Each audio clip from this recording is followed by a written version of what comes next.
Depuis l'annonce de la mort du pape émérite Benoît XVI, le 31 décembre dernier, les commentaires vont bon train.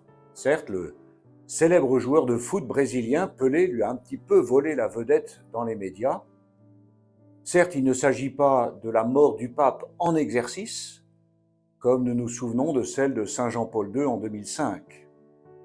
Mais tout de même, le fait historique de sa renonciation en 2013 et cette situation inédite de deux papes priant ou discutant ensemble, c'était intéressant. Et cela n'a pas manqué. En plus des évocations de sa vie et de son ministère, on a vite ressorti toutes sortes de formules ou de polémiques donnant une image déformée de ce qu'il était vraiment.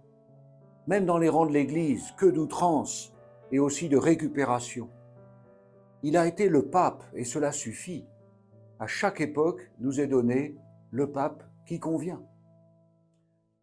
Alors je veux redire ici, fort du témoignage de ceux qui ont pu le rencontrer ou travailler avec lui, toute mon admiration et mon estime pour cet homme, pasteur et théologien, qui a servi l'Église pendant plus de 70 ans avec une fidélité remarquable.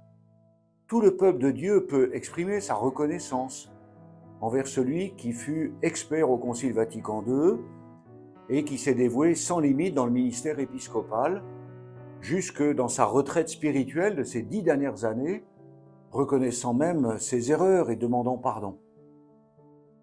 En l'écoutant, chacun pouvait percevoir la profondeur de ses paroles, autant dans un discours théologique de haute volée que dans une méditation de l'Évangile. Benoît XVI a aimé l'Église. Oui, car on aime l'Église. Elle est notre mère. Bien sûr, tout au long de son histoire, elle a rencontré des faiblesses et traversé bien des tempêtes comme de nos jours. Mais elle reste l'Église, le corps du Christ dont nous sommes les membres. Il s'agit d'aimer l'Église qui est, je cite le Concile Vatican II, la Constitution sur l'Église, le sacrement, c'est-à-dire à la fois le signe et le moyen de l'union intime avec Dieu et de l'unité de tout le genre humain. C'est Lumen Gentium au paragraphe 1. Alors concrètement, nous serions bien inspirés les uns et les autres de chercher à mieux aimer l'Église, en nous engageant avec elle à rassembler, à annoncer l'Évangile, à célébrer le mystère du salut, à servir les plus pauvres, pour manifester que Dieu est présent.